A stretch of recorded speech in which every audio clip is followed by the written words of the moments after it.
ପିଲାମାନେ ଆଜି ଆମେ ଷଷ୍ଠ ଶ୍ରେଣୀର ସାହିତ୍ୟ ବହିର ହକି ଖେଳ ବିଷୟରେ ପଢ଼ିବା।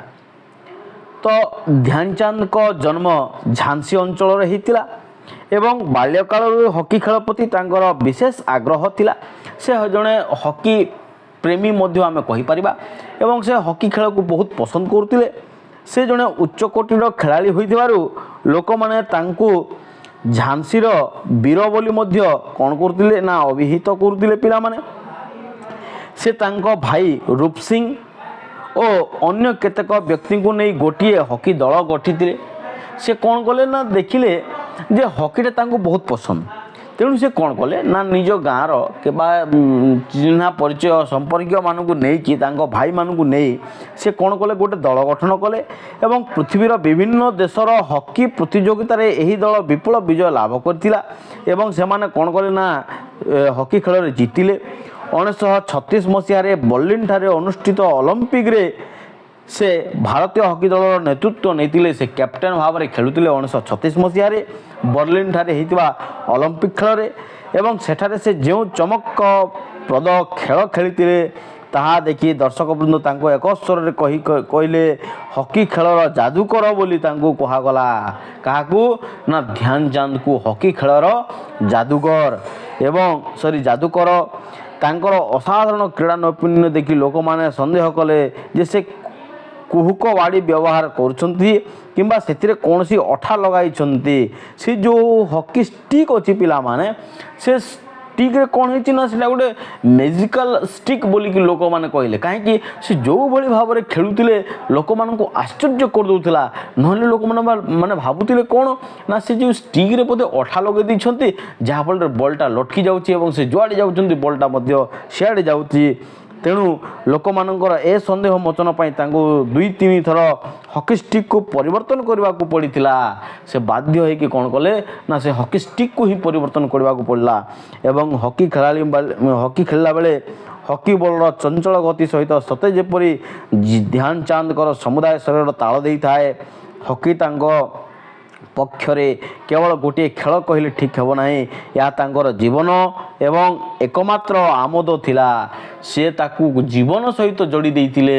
ସେ କୌଣସି ପ୍ରକାର ଆନନ୍ଦ ପାଇଁ ଖାଲି ନୁହେଁ, ତାଙ୍କୁ ନିଜ ଜୀବନର ସବୁକିଛି ମାନେ ନେଇଥିଲେ। କିଏ ନା ଧ୍ୟାନଚାନ୍ଦ। ହକି ଖେଳ କହିଲେ ତାଙ୍କୁ ଆଉ ଜୀବନରେ କିଛି ଦରକାର ନାହିଁ, ହକି ଓନ୍ଲି ହକି। ଏବଂ ସେଇ ଚିତ୍ର ପିଲାମାନେ ଧ୍ୟାନଚାନ୍ଦଙ୍କର ଖେଳ ଦେଖି ଦର୍ଶକମାନେ ବିସ୍ମିତ ହୋଇଯାଆନ୍ତି ଏବଂ ସତମୁଖରେ ତାଙ୍କର ପ୍ରଶଂସା ଖେଳିଯାଏ। ଲୋକମାନେ ତାଙ୍କୁ ସବୁଆଡ଼େ କ'ଣ କରୁଛନ୍ତି ନା ମାନେ ଉଚ୍ଚ ସ୍ୱରରେ ଚିଲ୍ଲାଉଛନ୍ତି ଏବଂ ଧ୍ୟାନଚାନ୍ଦଙ୍କୁ ଲୋକମାନଙ୍କର ଯେଉଁ ମାନେ କ'ଣ କହିବା ସେ ଯେଉଁ କଂଗ୍ରାଚୁଲେସନ୍ସ ଜଣାଉଛନ୍ତି ବା ପ୍ରଶଂସାର ପାତ୍ର ରୂପେ ଏଭଳିଆ ଭାବରେ କରୁଛନ୍ତି ଯେ ସତେ ଯେମିତି କ'ଣ କରୁଛି ନା ସତମୁଖରେ ଉଠିଯାଉଛି ତାଙ୍କର ପ୍ରଶଂସାର ଗାନ।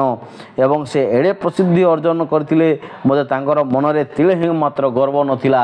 ସେ କ'ଣ ଥିଲେ ନା ପୁରାପୁରି ଡାଉନ୍ ଟୁ ଆର୍ଥ ଏବଂ ସିମ୍ପଲ୍ ବା ସରଳ ଜୀବନର। ସେ ତାଙ୍କ ସଂସ୍ପର୍ଶରେ ଆସୁଥିଲେ ସେ ତାଙ୍କର ସରଳ ନିରାଡ଼ମ୍ବର ସ୍ୱଭାବରେ ମୁଗ୍ଧ ହୋଇଯାଉଥିଲେ। ଯେ ତାଙ୍କ ସହିତ କଥା ହେଇଦେବ ସେ ତାଙ୍କ ସହିତ କ'ଣ ହେଉଥିଲେ ନା ପ୍ରଭାବିତ ହୋଇଯାଉଥିଲେ ଏବଂ ତାଙ୍କର ସରଳ ଏବଂ ନିରାଡ଼ମ୍ବର ସ୍ୱଭାବରେ ସମସ୍ତେ ମୁଗ୍ଧ ହୋଇଯାଉଥିଲେ। ପ୍ରକୃତିରେ କହିବାକୁ ଗଲେ ଧ୍ୟାନଚାନ୍ଦ ହିଁ ଆମ କ୍ରୀଡ଼ା ଜଗତର ଏକ ଅମଳିନ ପ୍ରତିଭା। ତାଙ୍କୁ କେବେ ବି ମଇଳା ଲାଗିବ ନାହିଁ। କାହିଁକି ନା ତାଙ୍କର ସ୍ୱଭାବ ବା ତାଙ୍କର ଯେଉଁ ଚରିତ୍ରଟା ହେଉଛି ସେଇଭଳିଆ। ସେ ଏତେ ସିମ୍ପଲ୍ ଏବଂ ଏତେ ଡାଉନ୍ ଟୁ ଆର୍ଥ ଥିଲେ ଯେ କେହି ବି ତାଙ୍କ ସହିତ କଥା ହେଲେ କ'ଣ ହେଉଥିଲା ନା ମୁଗ୍ଧ ହୋଇଯାଉଥିଲା। ତାଙ୍କର ଆଦର୍ଶ ଭାରତୀୟ ଖେଳାଳିମାନଙ୍କୁ ଅନୁପ୍ରାଣିତ କରିଛି ଏବଂ ତାଙ୍କର ସଂଗଠନ ଓ ଉଦ୍ୟମ ଫଳରେ ହକି ଭାରତର ମୁଖ୍ୟ ଖେଳରେ ପରିଣତ ହୋଇପାରିଲା। ତାଙ୍କୁ ଦେଖି ହିଁ ଅନେକ ଗୁଡ଼ିଏ ଖେଳାଳି ବାହାରି ପଡ଼ିଲେ ଏବଂ ଭାରତର ହକି ହେଉଛି ଗୋଟେ ଜାତୀୟ ଖେଳର ମାନ୍ୟତା ପାଇଲା।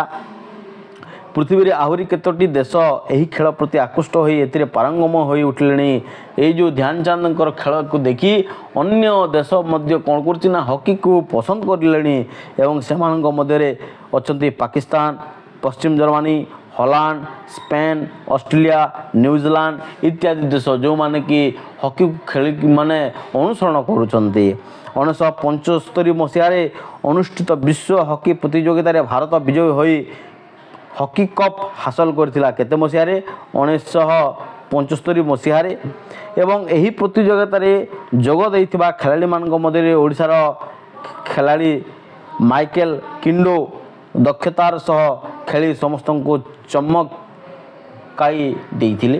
ଆମର ମାନେ ଓଡ଼ିଶାର ହକି ଖେଳାଳି ସେ ହେଲେ କିଏ ନା ମାଇକେଲ କିଣ୍ଡୋ।